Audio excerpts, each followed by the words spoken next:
Welcome, confidential listeners, to another entry from our private archives.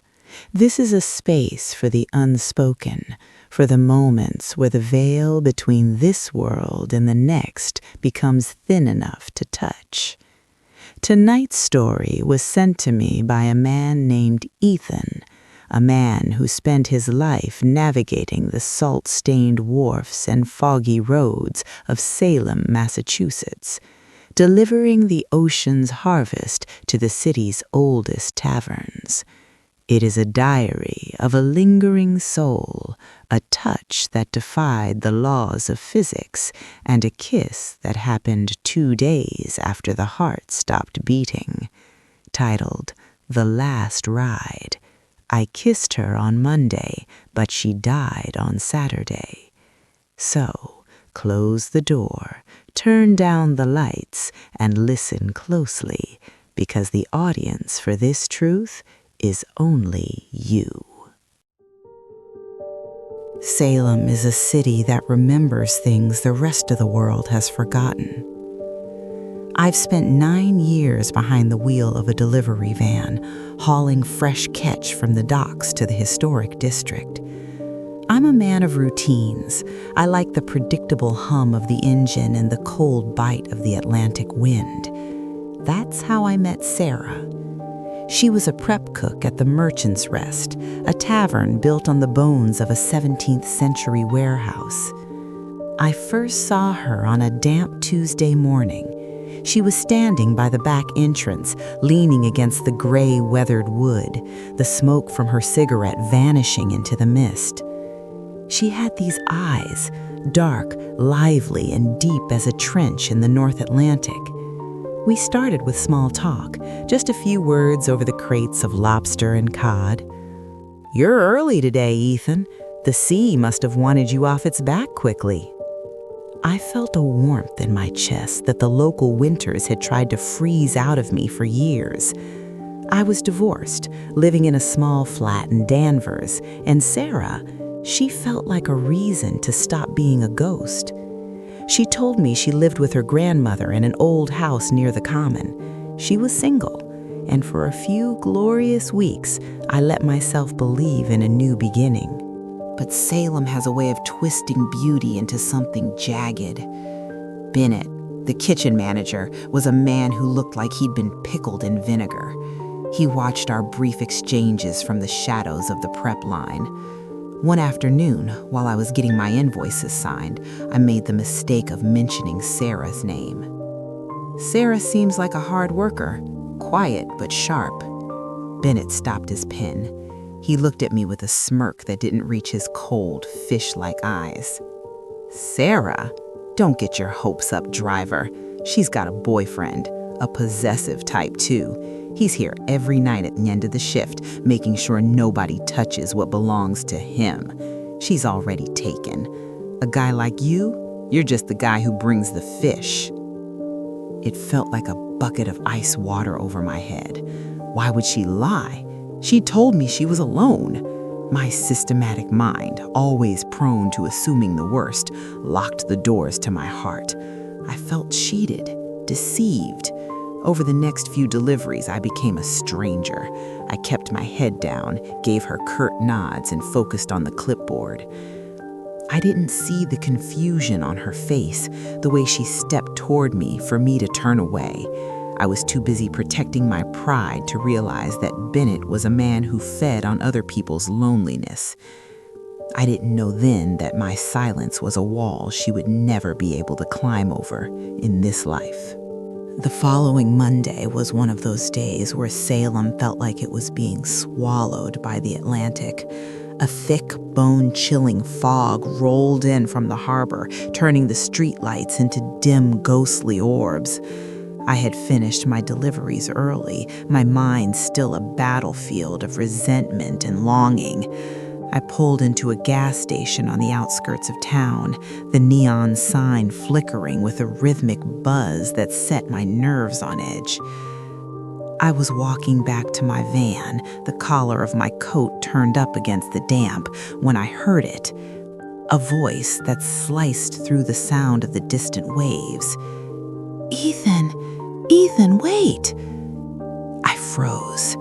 I turned slowly, and there she was, standing at the edge of the station's yellow light.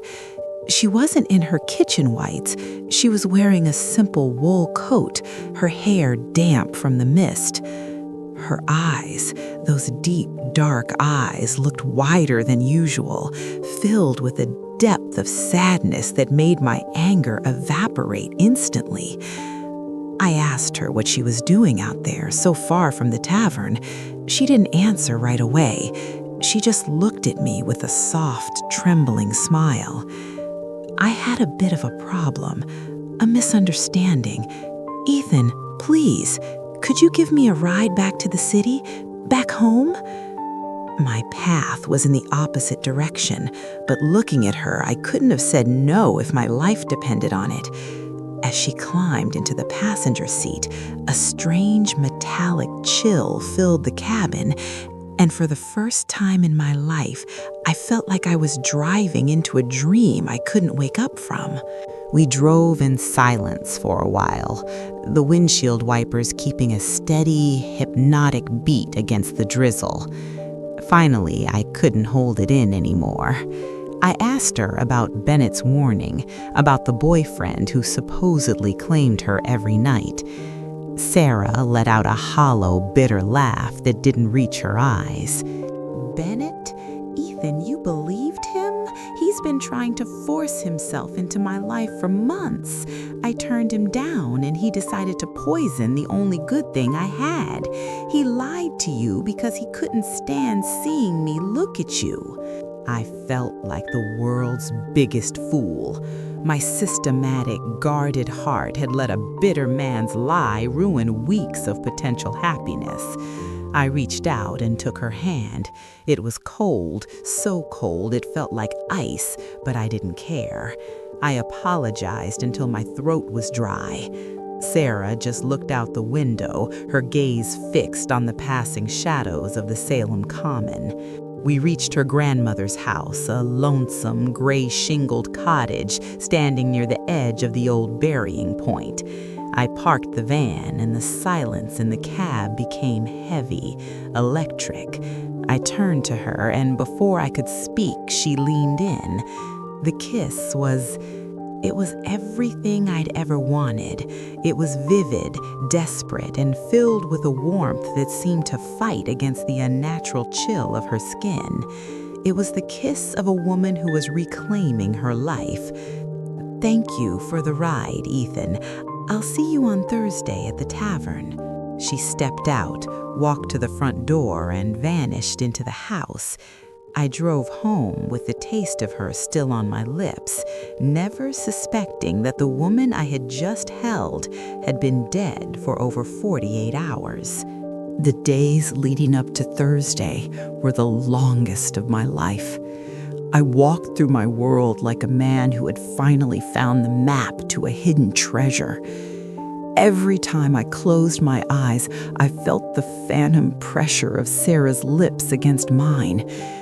I even bought a small bunch of wildflowers from a stall near the harbor, a foolish, romantic gesture for a man like me. When Thursday morning finally broke, Salem was draped in a funeral shroud of gray.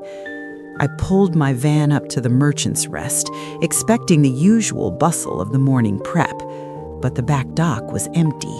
No crates, no shouting, no smell of roasting coffee. The heavy oak door was locked. I walked around to the front, and that's when I saw the sign taped to the glass, "Closed for bereavement." My stomach did a slow, sickening roll. I hammered on the door until Bennett finally appeared. He looked like a man who hadn't slept in a century. His eyes were bloodshot, his skin the color of old parchment. He didn't even sneer at me this time. "Go home, Ethan. There's no delivery today. We're heading to the old burying point. They're putting Sarah in the ground in an hour." I felt the flowers slip from my hand, scattering on the damp pavement like broken promises. I grabbed him by the collar, my voice a ragged scream. "What are you talking about? I saw her Monday. I gave her a ride home." Then it looked at me as if I were the one who had risen from the grave. He didn't fight me. He just let out a dry, rattling sob. "You're losing your mind, Ethan. Sarah never made it to work last Saturday morning. A fisherman found her body in the marshes near the bridge on Wednesday. She'd been taken, Ethan. Strangled." I stood there in the middle of the street, the world spinning in a dizzying blur of gray and black. "No," I whispered. "No, that's a lie. I gave her a ride on Monday night. We talked about your lies. We kissed in front of her grandmother's house." Bennett just shook his head, his voice filled with a terrifying certainty. "The coroner's report came in this morning, Ethan. Because of the water temperature and the state of her lungs, they had tested she died Saturday morning before the sun was even up. She's been dead for 5 days." My mind fractured. If she died Saturday, who was the woman who sat in my passenger seat 48 hours later? Who was the woman who told me she loved me? Whose hand had I held? A hand that I now remembered was as cold as the Atlantic depths. I felt the bile rise in my throat. I had touched her. I had felt her weight. I had seen her walk through her grandmother's door. I wasn't just grieving a woman. I was realizing that I had spent the most intimate night of my life with a corpse that refused to stay silent. I didn't go to the funeral service. I couldn't. How do you stand among the living and mourn someone you just held in your arms 2 days after they were supposed to be a corpse? I drove, blinded by a cold sweat, back to that gray-shingled cottage near the cemetery. I needed to see the grandmother. I needed someone to tell me I wasn't losing my mind, that the door had actually opened for her on Monday night. The house looked even more desolate in the daylight. The windows were like cataract-filmed eyes staring blankly at the old graves across the street. I knocked, my hand shaking so hard it sounded like a hammer against a coffin. An elderly woman, her face a map of grief in ancient Atlantic winters, finally opened the door. "Ma'am, I'm Ethan.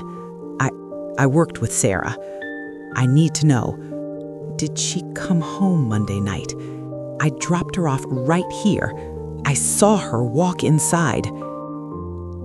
The old woman didn't scream. She didn't call me a liar. She just looked at me with a pity so deep it felt like a drowning weight. "Ethan, Sarah's been gone since Saturday. I waited by this door for 5 nights.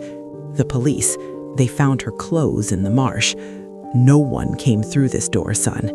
Not until the sheriff came to tell me she was never coming back." I looked past her into the hallway. It was empty, silent. The house hadn't been a sanctuary. It had been a tomb waiting for a body that was still lying in a morgue while I was kissing its ghost. I fled from that porch, the salt air stinging my eyes. I climbed back into the van, and for the first time, I didn't see a vehicle. I saw a crime scene against the laws of nature. I looked at the passenger seat. It was empty, but the fabric was slightly wrinkled as if a weight had recently been lifted. I reached out, my fingers trembling, and touched the upholstery. It was cold. Not just winter cold, but a deep, biting frost that seemed to emanate from the very threads of the seat. And then I saw it. On the floor mat, a small, damp patch of mud. Not the dry dirt from the gas station, but thick, grayish-black silt, the kind of silt you only find in the marshes near the bridge. the place where they found her. I screamed, a raw animal sound that echoed off the metal walls of the van. I realized then that I hadn't been part of a romantic reunion. I had been part of a haunting. Sarah hadn't come to me for a date. She had come to me because she was lost between worlds, her soul still vibrating with the shock of her murder. Why me? Why did she choose the man who had turned his back on her? Was the kiss a gift? Or was it her way of tying her tragedy to my soul so I would never, ever forget her?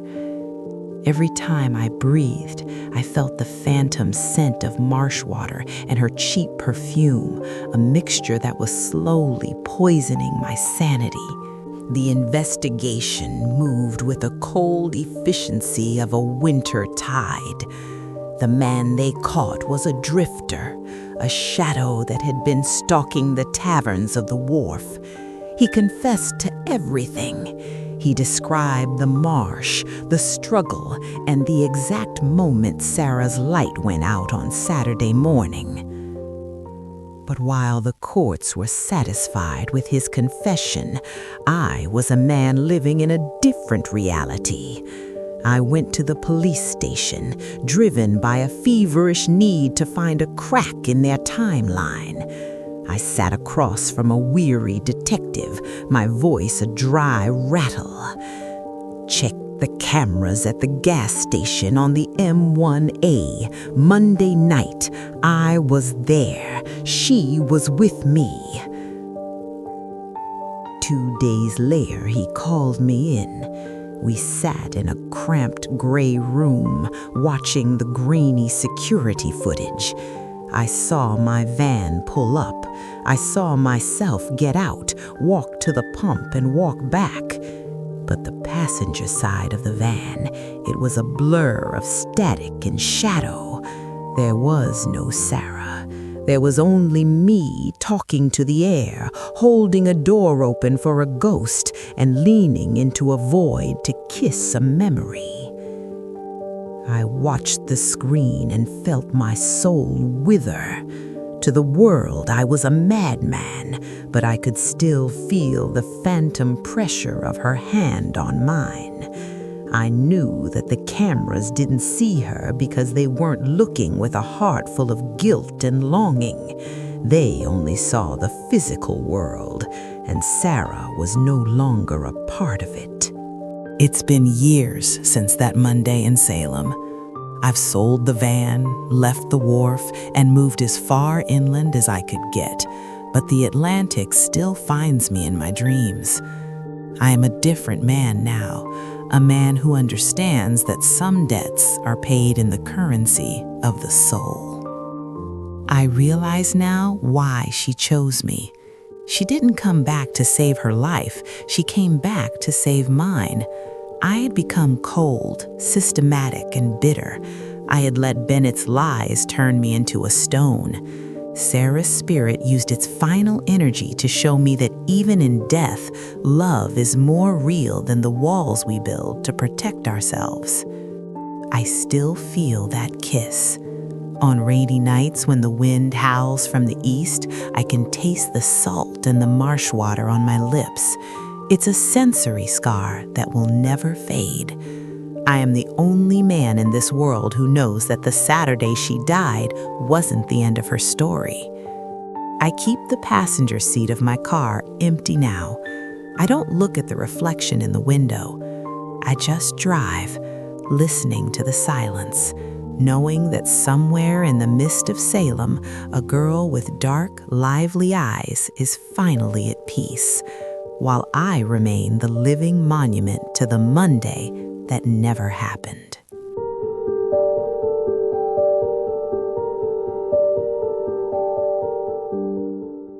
And that is where Ethan's archive ends. A story of a love that refused to be silenced by the grave, and a man who was transformed by a touch from the shadows.